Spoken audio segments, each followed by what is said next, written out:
Hello, welcome to Miniature Realms. My name's Stuart, and yes, it's time to take a look at the new core set for Warhammer the Old World.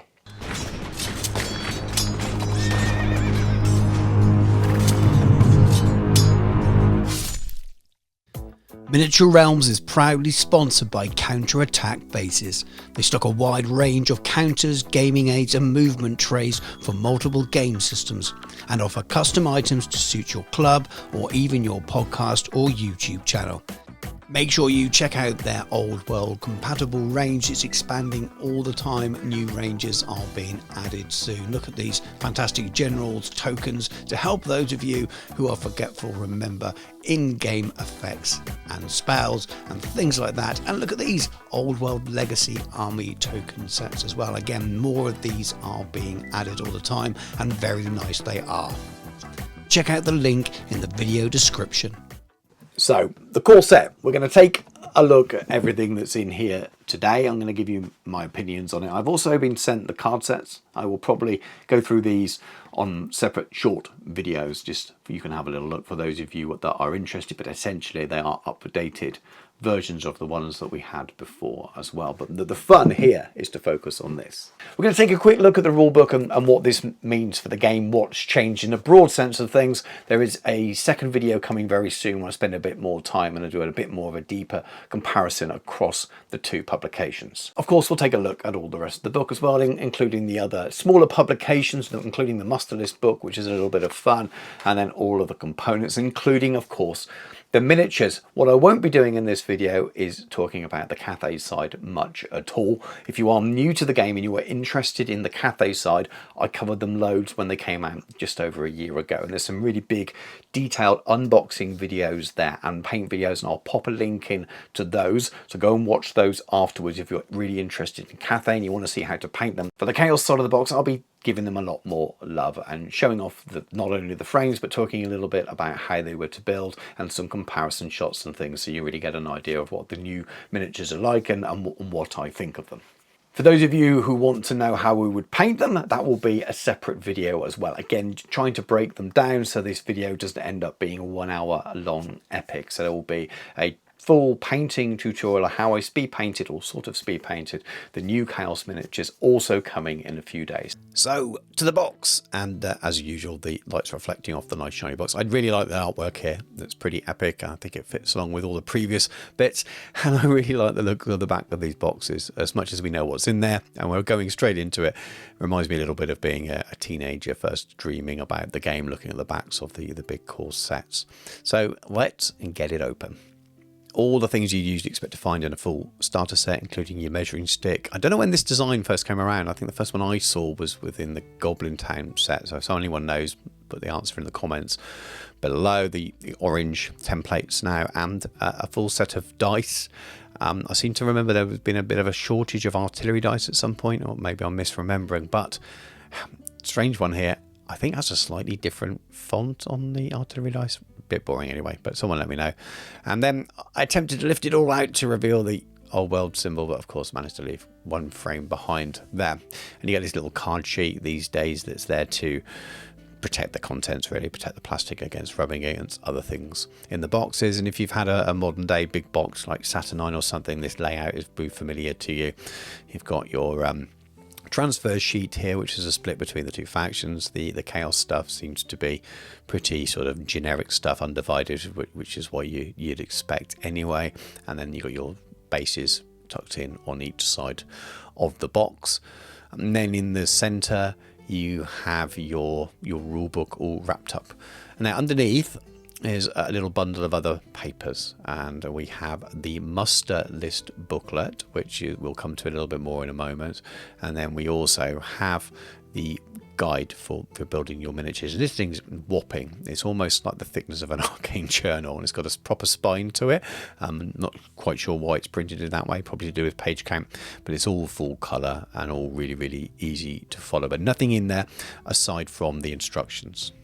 So heading back to the muster list booklet, I think it's 16 pages inside, 18 including the inside covers of each, full colour throughout. Looks like an Arcane Journal or the rulebook in its layout.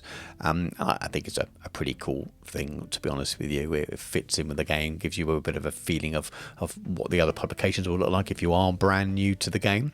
You've got this very beginnery-esque thing here, which sort of lists the contents of the box with numbers telling you what each thing is, and then after that you get some really quite cool colour pictures of the miniatures and stuff. So real kind of beginner set vibes, which is the kind of thing I'd expect to see in a core set like this.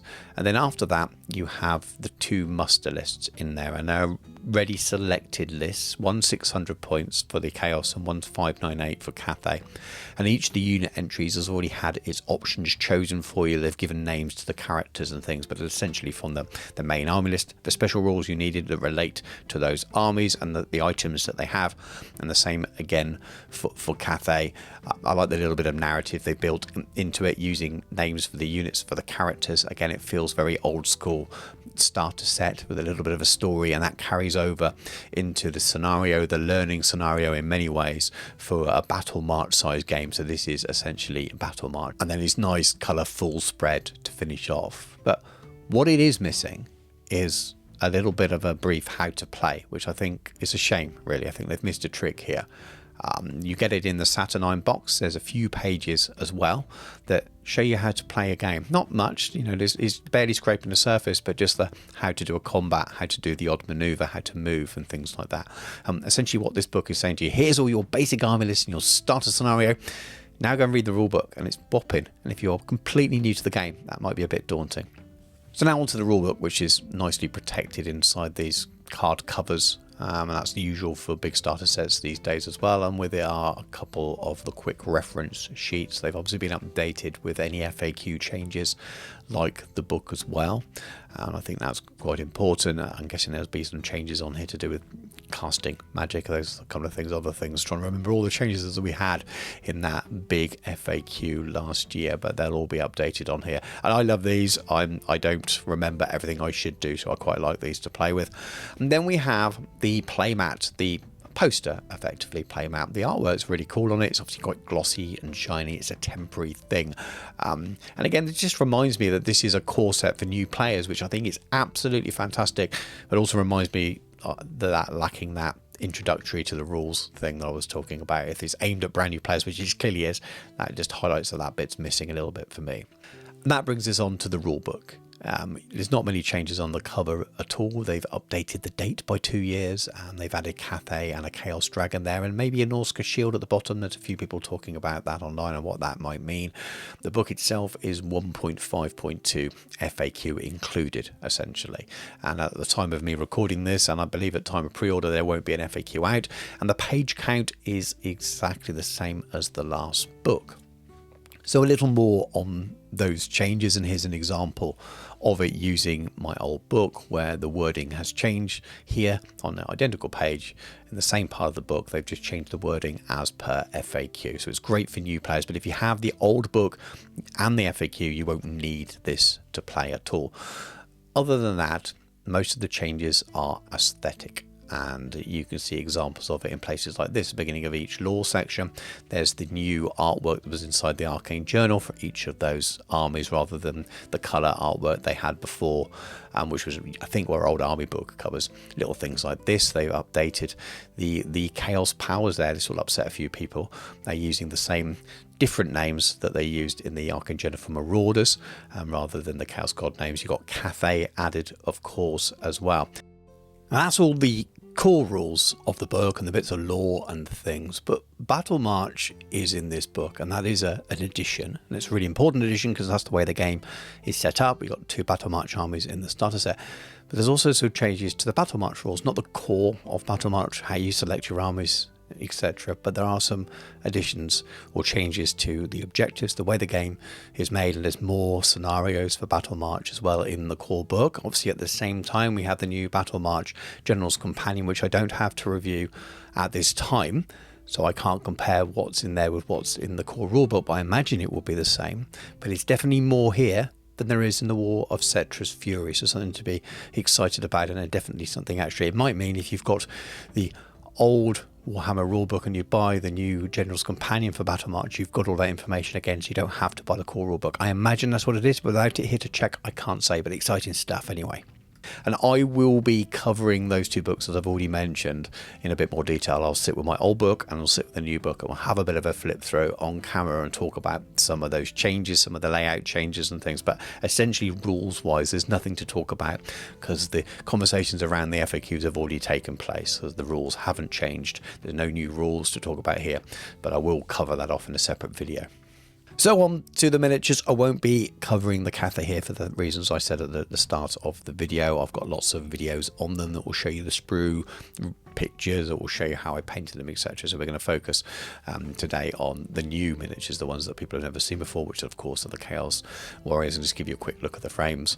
I think there's quite a lot of room to add to these frames. There are only hand weapons and shields on these. The way they're designed, we'll be surprised if we don't see alternative boxes either with different weapons in, or maybe weapon upgrade sprues, a bit like they do for Horus Heresy. And of course for Old World, we already had halberd and weapon upgrade sprues as well for Chaos Warriors. They were online until the very recent history.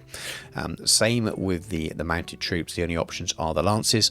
However, you can put the hand weapons from the Chaos Warriors on the knights, and vice versa, I suppose, if you want your Chaos Warriors walking around with lances. It's a bit weird, but there are a few spares left on the frames afterwards. I'll show you that a little bit later on, whether it's enough to do all the alternative builds and things that you'd like to. I'm not sure. There's only actually one person with a lance in the unit of knights, because the rest are a command, and there's only 4 models, and they don't really show you all the alternative builds in the guide either. We'll come on to that a little bit later on. These are your characters. The left hand third there will obviously snap off. I'm guessing that so it can fit in a smaller box when it's sold, just as the foot and mounted character sets, which we've had for years, and they're clearly continuing on with, and I'm guessing we'll see them for every faction going forward with new updates as their armies get updated. You can build one with the standard if you want on foot or mounted, and vice versa, and there's a couple of little different head options and things, which is really nice. The instructions are great, really easy to follow. I didn't have any problems at all working out what parts went where, which was good. You expect that with the color instructions these days anyway. I'm only building the Chaos side of this set. The Cathay will be left new on sprue, because I've already got all of those miniatures. I will be giving them away at some point on the channel. I'm not able to do that until they're available to buy on the street in shops, but I will be giving them away via Patreon in the future, so do keep an eye on my Patreon and the channel for that. Patreon giveaways also are available to free Patreon members as well. But I cracked on with building all of the new Chaos troops, and they went together pretty easily. Like any modern day Games Workshop miniature, some bits seem more fiddly than maybe they need to be, but I say that not really knowing the processes that they go through anymore. There are a couple of examples in here where the front half of a foot has to be stuck on separately on one of the mounted knights, but there are other parts where the miniature is pretty much done, or the bulk of the miniature is done just in 2 halves. So there's a real mix of that. There's not much posability in them. That's something that we've lost over the years with miniatures, but at the same time the detail of them is an awful lot better, and I think that the poses that they're in are pretty cool, but I know people like to sort of customize and do their own things, and those times are gone. There are some gaps occasionally on the back, so they're capes like this, even when they're pushed together tight, but also once they're painted, it doesn't really stand out, and they're very easy to fill on areas like up fur. There's very little in the way of mold lines. You tend to be filing off just what you use to clip off the sprue, so the balance for the odd little gap like that on literally 1 or 2 of the miniatures versus mold lines everywhere, I would swap that personally. As I say, a few little finicky parts here and there, but most of it pretty easy. But things these days just take a little bit longer to build, because you kind of have to follow the instructions. You can't just clip all the bits off, and some people are really sad about that. I kind of miss the old days a little bit with that, but I also really love my miniatures. I just wish it wouldn't take quite as long to build them these days. Lots of different options in terms of heads and shoulder pads and weapon choices. You can swap them around and put which ones you want on. They're all interchangeable, so that's really nice. I didn't encounter any problems with this kit though, and that's one of the cool things. I just would love to know sometimes a bit more around why they're designed this way now. I think a lot of it might be to hold the mold lines, we just don't get to talk to the designers anymore, since the days of Warhammer Fests and open days when you could sit down and talk to the miniatures designers and, you know, could ask them why they lay things out the way they are. That's all gone now, unfortunately, so we just have to kind of guess ourselves. And that's a shame, because I bet you they listen to people like me sometimes and go, oh, I had to do that because of this, but they just don't get to share it. Then, as you can see here, there's not an awful lot left on the sprues afterwards, mainly heads and the odd different weapon option. So there's not lots there, hence the future upgrade sprues probably, but this, all that's left on those knights is pretty much just the lances and the odd little head, and it's similar for the foot knights as well, maybe a few little extra bits in terms of the odd hand weapon change, but again, not an awful lot left over for these. But no problems, to repeat myself a lot, no problems building any of it at all. It was really, really easy to do, and I quite like the design of the miniatures myself. One note of caution is that these are quite large miniatures, and even though we've seen some base increased sizes, they are quite tight on their bases for certain angles, and I built a couple and had to snap them off again. Luckily I used super glue for my bases, and just to make them rank up, and so do bear that in mind. Maybe build them all and then stick them on their bases afterwards. It's wild that we've got back to that point that we had problems with years ago, but it is what it is.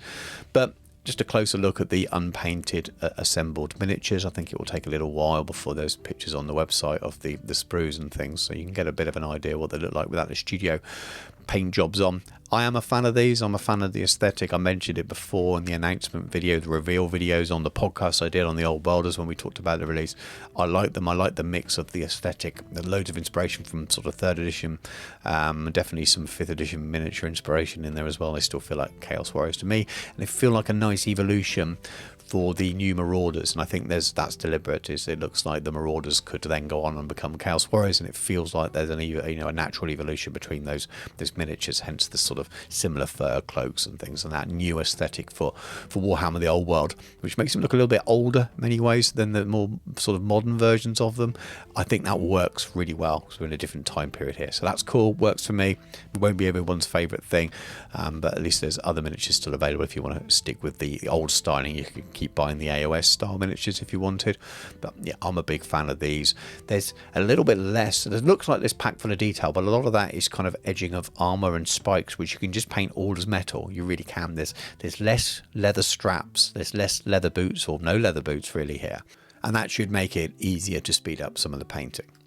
A bit of a size comparison. I can only do it versus the Age of Sigmar miniatures. I don't have the older fantasy versions of the Chaos Warriors. I just don't own them, so I couldn't do this. But the size is almost identical. The horses are a little bit bulkier by design, but in terms of their heights and things, they're pretty much the same, and they would mix very well if, like me, you've used those miniatures. Now, I like the new ones so much that I've just passed on all of my Age of Sigmar versions of my Chaos Warriors to my son to start his own little Chaos Warriors army. He's very, very happy because I'm going to be using these newer sculpts now because I much prefer the aesthetic and how they relate to the Chaos Marauder miniatures, which I love equally, and I've got lots of. And this is a bit of a tease of what's coming up in the painting tutorial. Obviously, you paint more than just the one man. You'll see the knights as well, and you'll see the characters. But there'll be a painting video coming up in about a week that shows you how I did this relatively speed paint. Not super speed, but a relatively easy job that cuts a lot of corners, which is the way I like to paint. But I like the aesthetic. It won't be for everyone. I think they're pretty cool. I'm really happy with these. Thank you very much for watching. Hope you enjoyed the video. Thank you again to Games Workshop for sending this set over so I can make this content and share it with you guys. And don't forget, there's more content to come. So the slightly more detailed look at the new book and a comparison with the old one, and then also the painting tutorial video for all that new chaos as well. So hopefully some more stuff that you'll be looking forward to see on the channel. I already know many of your opinions on this from the content that I put out prior to launch when they were revealed. Most people were really excited to see this. A few people were unhappy with Cathay being in there, and some people just weren't happy at all, which is always the way with a mix of opinions on those things. Would this have been the two armies that I would have chosen? Should I have been able to choose anything? Probably not. I would have swapped the Cathay for some brand new Empire or something like that. However, I'm also realistic with who makes the game of Warhammer the Old World. It is not the main studio of Games Workshop. It's a much smaller studio, a couple of writers, 1 to 2 sculptors, and very few people working on it. And they are working at pace now that the game has been so successful, but we're moving from a period of loads of old miniatures coming back to slowly getting more and more new things, but they can only work so quickly, and I think that's why we have Cathay in there. They wanted to produce something that was a flagship and new for new players, and that meant putting in miniatures that were only released since the game has been Warhammer the Old World, not bringing back old miniatures for this particular set. And that's why you've got Cathay and you've got Chaos. There is a fun narrative that they've built around it as well. It was the preceding Arcane Journals. There's lots of other stuff. I appreciate that people think, oh, it's all been Cathay since then, but again, this probably isn't for you if you're an existing player and have already bought all the Cathay stuff.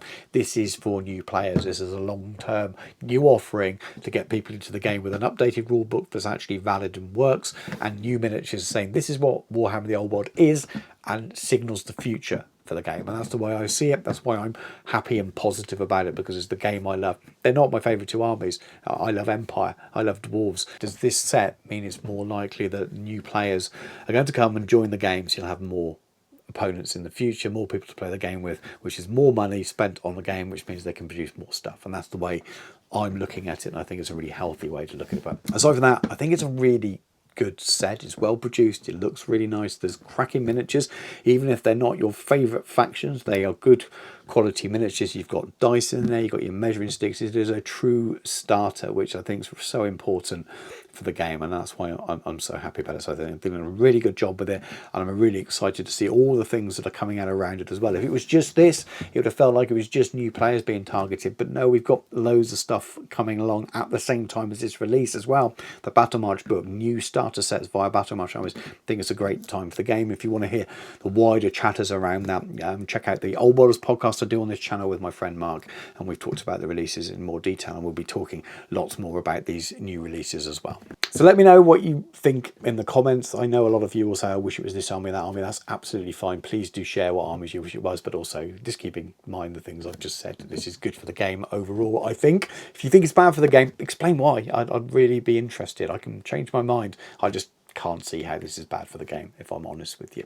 Subscribe to the channel if you haven't already done so. Please check out the channel's Patreon. It's the best way of supporting me, helping me make videos like this and turn a set like this into multiple bits of content with the book reviews and the painting tutorials, which take me so long to paint and film and edit and all of those things. I love doing them, but I can only keep doing it with all the support I have of my patrons too. Thank you to all my existing ones. Check out the channel sponsor as well, Counter Attack Bases. But thank you very much for watching. Take care. I'll catch you soon.